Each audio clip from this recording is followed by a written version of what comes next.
narrative collapses. The silence is over, and this time it's not coming from California, it's coming from inside the palace walls. Because Andrew is finally talking, and Meghan knows exactly what that means. This isn't a misunderstanding. This isn't coincidence. This is a timeline that was buried, and now it's clawing its way back to the surface. And if Andrew says what insiders claim he's ready to say, the story of how Meghan really entered the royal family doesn't just change. The event and the extent, really, of his relationship with Jeffrey Epstein shows a mix of poor judgment and dishonesty. Andrew's team tried to hire internet trolls to hassle his accuser. I mean, that is... Andrew's downfall came because of his close links and ties to Jeffrey Epstein. It collapses. Andrew's downfall wasn't quiet. It was brutal, public, instant. One moment he was a working royal, the next, his name became untouchable. The Epstein connection detonated his public life overnight. Titles gone, reputation erased, exiled inside his own family. But here's the question nobody dared ask. Until now. If Andrew's life was destroyed for being in those circles, why has there been total radio silence about Meghan's time in the exact same world? Same people, same yachts, same timeline. One royal was publicly executed. The other flew to Montecito and signed Netflix deals. And Andrew knows the names. He knows the dates. And most importantly, he knows who else was there. Word inside royal circles is chillingly simple. He's done protecting someone who vanished the moment things got uncomfortable. And what he's prepared to say next threatens to flip the entire fairy tale upside down. Before anyone dismisses this as rumor, here's what makes it explosive. This isn't about gossip from a crowded charity gala. This is about private yachts, closed circles, curated guest lists. You don't just wander into those spaces. And back in 2014, photos surfaced placing Meghan directly inside that scene, not adjacent to it, not overlapping, inside it. Meghan Markle be called by Virginia Roberts to testify in a case that had nothing. Think about what that actually means. Andrew's association alone was enough to annihilate his public life. No trial, no conviction, just proximity. Yet Meghan's documented presence in the same ecosystem triggered nothing. No investigations, no headlines, no outrage. The media that dissected Andrew daily somehow looked the other way. And here's the detail that makes palace insiders uneasy. Virginia Roberts wasn't just familiar with Andrew. She knew Meghan too, not casually, not vaguely, from that same era. The woman whose testimony shattered a prince's life also had personal history with Meghan from those circles. Let that sit. Because if that connection had gone public at the time, there would have been questions no one was prepared to answer. Instead, silence. Not because the palace didn't know, but because they knew too much. Royal vetting isn't casual. You don't marry into that family without a forensic-level background check. They were informed long before Harry was.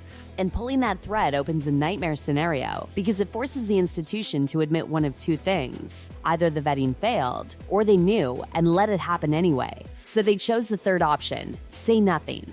And that's where Marcus Anderson enters the picture. The ghost in the machine. The connector nobody wants discussed. Because there is no good time to talk about Mr. Epstein. Soho House wasn't just a club, it was a gateway. A controlled environment where power mingled without scrutiny. And Anderson's role wasn't accidental. He curated access. According to insiders, Meghan wasn't just another guest. She was a project. Introduced deliberately. Moved strategically. Not toward acting success, toward billionaires, elites, royalty. Through Anderson, she was suddenly appearing in New York, London, Istanbul, spaces where the guest list reads like private wealth reports. And here's where it becomes impossible to ignore. Those spaces overlap directly with Andrew's world. Not parallel, not adjacent. The same rooms, the same people, years before Harry. Which means the Instagram fairy tale. That wasn't the beginning, it was the final chapter of a story already written. Here's what most people missed. The York Circle knew Meghan first. And quite frankly, what they would have done was sought legal advice. The legal advisors would have gone to the Duke of York to get cast iron guarantee. Before Harry, before the engagement, before the headlines. And one person clocked it immediately, Sarah Ferguson. Fergie has survived royal implosions. She knows the patterns. And when Meghan appeared inside their orbit, she sensed disruption. Not loudly, but permanently. Not chaos. Control. She didn't block access out of malice. She did it out of instinct. Shocking handwritten letter he sent directly to Prince Harry. This is the biggest mistake in royal wedding history. And when that door didn't open the way expected, the focus shifted toward Harry. Harry had no idea. No clue she'd already moved through his uncle's scene. No awareness of the reservations. No knowledge of the backstory that predated their love story by years. To him, it was fate. To others watching, it was familiar. And they warned him. Those warnings weren't about prejudice. They were about history. About her prior presence in circles tied to the family's biggest scandal. Right to the cut. You mean Harry's book, The Scandal? Harry's book and the biography. I mean, that's going to be devastating. But Harry couldn't hear it. He fell fast, he fell hard, and he burned bridges to protect the version of the story he believed in. What he didn't realize was that those bridges were holding information, not judgment. Now fast forward to California. The dream life didn't deliver what was promised, and the past is catching up. According to sources close to the situation, Harry is learning details he never knew. Not whispers, facts, connections to his own uncle's world that shatter the foundation of everything he sacrificed. And the realization is devastating, because discovering your spouse's past intersects with your family's deepest scandal doesn't just hurt, it rewrites your reality. And here's the cruel irony. The family he accused of misunderstanding her may have understood everything and tried to warn him. Meanwhile, the palace sits on a mountain of information. Background checks, interviews, reports never released. They've had it all for years. But releasing it reopens Andrew's nightmare and destabilizes the crown itself. So they wait, because if Andrew speaks first, they can claim shock, distance. About the man, but also about money and his madnesses and also the goodnesses about him and all the rest of it. Denial. And that's exactly why this moment is dangerous. Because Andrew has nothing left to lose. And the most dangerous person in any story is the one who no longer needs protection. Before the Duchess title, before the wedding, there was Toronto. And what looked like a hard-working actress lifestyle masked something else entirely. Weekends weren't quiet. They were strategic.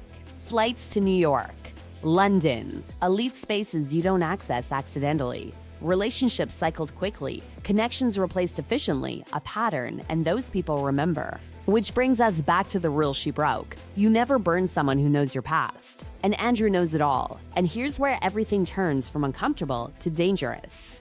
Because when Meghan cut off the Yorks, she didn't just ghost distant relatives, she burned the one bridge that held the most information about her past. Not gossip, not speculation, first-hand memory. When Andrew lost his titles and the household pushed him to the shadows, Sarah Ferguson reached out. This wasn't casual. This wasn't social. This was desperation. The Yorks were isolated, publicly humiliated, financially exposed. And they needed allies, real ones, people with platforms, people with reach, people who knew their world and had benefited from it. Very early on in their relationship, when Harry is bowled over by Meghan, is desperately in love and already is talking. They expected loyalty. What they got was silence. No statement. No call. No explanation. Just a clean cut. And that wasn't new behavior. It was familiar.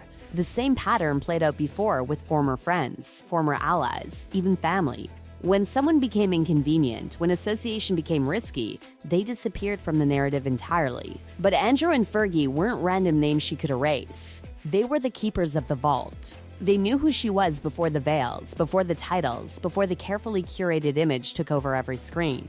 They watched her move through their circles. They saw the progression. They understood the timeline. And they kept quiet, not out of fear, out of restraint, until restraint stopped making sense. Andrew is no longer protected by the system. No titles to lose, no reputation left to salvage, no future inside the institution. And that's exactly what makes him unpredictable. Someone with nothing left to lose doesn't calculate consequences, they release truths. And inside his inner circle, the tone has shifted. He's exhausted, furious, done watching his life be publicly destroyed while someone from the same world reinvents herself as a victim on streaming platforms. The double standard is unbearable. He paid the price alone. And now he's asking why. Why his associations ended everything, while hers were erased. Why the media hunted him relentlessly while shielding her history. Why silence protected one narrative and obliterated another. And the answers point to something the institution doesn't want exposed. Because once you acknowledge Meghan's presence in those circles, the entire fairy tale fractures. The Instagram love story stops being spontaneous. The outsider narrative collapses. The idea that she stumbled into royalty by chance evaporates. What replaces it is calculation, cultivation, placement, and that's the version Andrew is no longer willing to protect. From Montecito, Meghan sees the danger clearly. She knows what Andrew witnessed. She knows what he can confirm. She knows which rooms he was in, because she was there too. You can spin interviews. You can reframe relationships. You can rewrite intentions. But you cannot erase being in the same rooms, at the same parties, inside the same ecosystem that destroyed a prince's life. And the timing couldn't be worse. Harry is already questioning everything. The marriage is strained. Public interest is cooling. The platform isn't what it once was. And now this, the threat of someone speaking who doesn't need permission. The fairy tale ending never arrived. The freedom promised in California didn't deliver peace. It delivered isolation. No family buffer. No institutional protection. No distance from the consequences of their own choices. And cracks are appearing everywhere. The Toronto chapter doesn't look innocent anymore. The Soho House network doesn't look coincidental. The York connections don't look accidental. They look deliberate. And those who were discarded along the way, they remember. There's an unspoken rule at elite levels: never burn someone who holds your past, because no matter how far you rise, they know where you started. That rule was ignored, and now the past is knocking loudly. Andrew isn't bluffing, he's not negotiating, he's not hinting, he's watching, waiting, measuring how much longer the silence benefits anyone. And the palace knows it. That's why they haven't moved. They're sitting on background checks, interviews, reports that could reshape public perception overnight. They've had them for years, but releasing them detonates more than Meghan's image. It drags Andrew back into the spotlight. It raises questions about vetting failures. It forces accountability nobody wants to face. So the strategy is delay. Let Andrew talk first. If he breaks the silence, the institution can feign shock, distance itself, claim ignorance, preserve the crown while letting the fallout land elsewhere. It's not brave, it's calculated. Meanwhile, Harry is left alone with the realization that the warnings he dismissed weren't cruelty, they were caution. He sacrificed everything to protect a version of the story that may never have been true. His country, his role, his brother, his identity. And now he's trapped in a life built on half-truths and omissions he never saw coming. That's the tragedy here, not scandal, not gossip, regret. Because once bridges are burned this publicly, there's no quiet way back. Andrew sits at Royal Lodge with nothing left to guard. Meghan watches the clock in California, knowing the narrative only holds as long as silence does. And Harry is caught between the life he destroyed and the truth he's finally learning. The first chapter of her downfall isn't speculation anymore. It's proximity, and it's being written by the one man she assumed would never speak, the man she abandoned when silence was convenient, the man whose life was ruined while hers was rebranded. Once he talks, there's no undoing it. No statement will fix it. No interview will soften it. No documentary will survive it. Because when someone with nothing left to lose decides to tell their version, the truth doesn't ask permission. And this time, it's not waiting to be managed. It's waiting to be released.